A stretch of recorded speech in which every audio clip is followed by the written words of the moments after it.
obviously for its status, and then it will go on this belt, and then it will be processed. The Bag for Life actually started as an idea here because the laundry wanted to find a creative way to recycle their waste.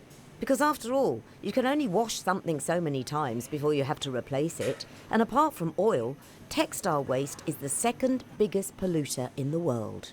Currently we're serving around 21,000 chefs within London, and in terms of tablecloths, napkins, etc., we're moving around 2 million pieces a week. So essentially we can take these tablecloths and napkins from the fine dine restaurants within London, we can bring them back to our factories here.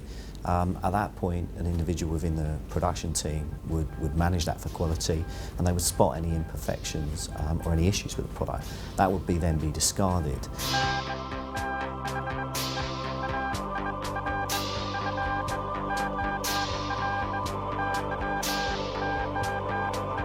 The product's actually gone through the washing process.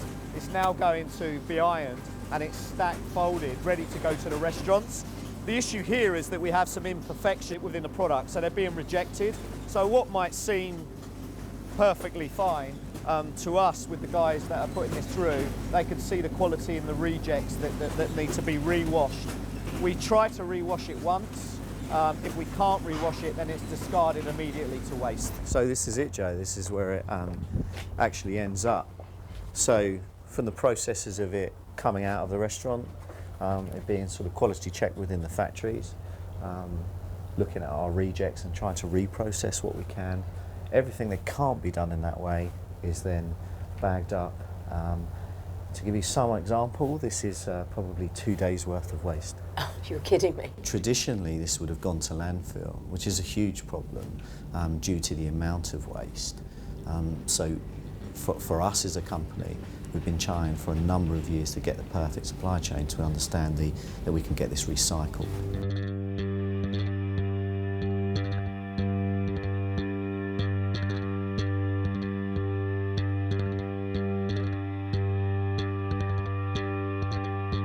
No one believes in landfill as the best option anymore, and the London Linen Company have already won awards for their green credentials, and as a major clothing manufacturer, Marks & Spencer's take textile recycling very seriously.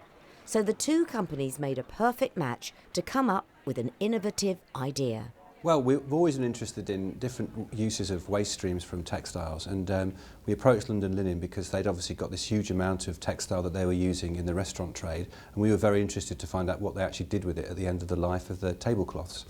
And when we discovered that there was a potential for us to use that, we thought it would be an excellent idea for us to try and use it and make a new product for our customers.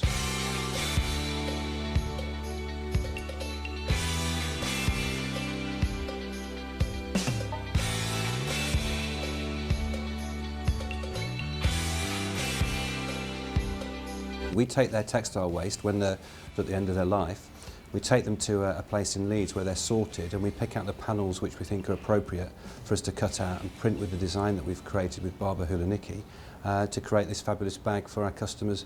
Barbara Hulanicki? Yeah. So there's a Bieber connection? There's a Bieber connection, absolutely. And so we've got this iconic designer creating this product which is so sustainable. I mean, it's the most sustainable product we've ever developed.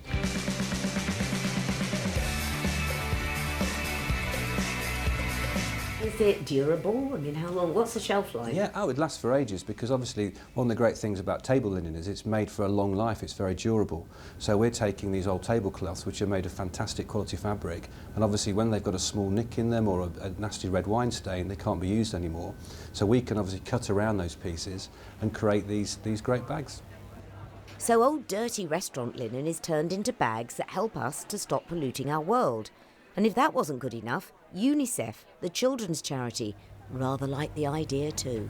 All of the profits from the bag are going to support UNICEF UK's work for vulnerable children all over the world.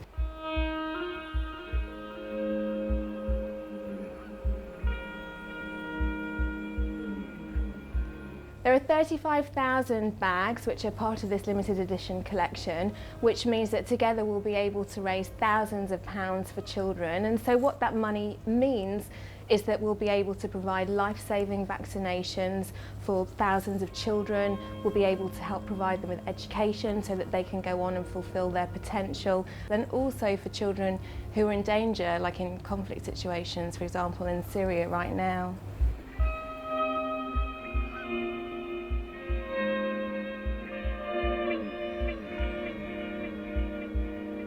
So out of discarded kitchen linen, great things can be made to happen. But this project is only producing a limited edition of Bags for Life. So what's the future when they're all sold? Well, already with this project, we can only use a certain proportion of the table linen that we get because some of it is just not suitable for the product that we want.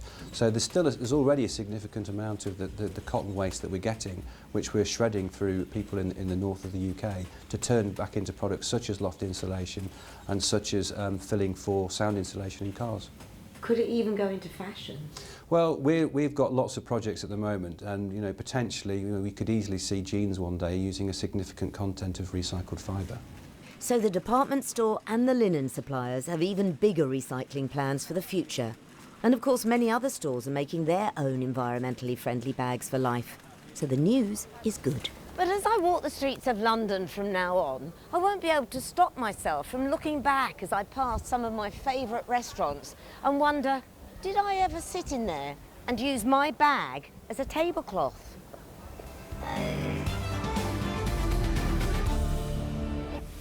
Joe Good there, and it's reassuring to think, isn't it, that if you're a messy eater, you might actually end up helping the environment.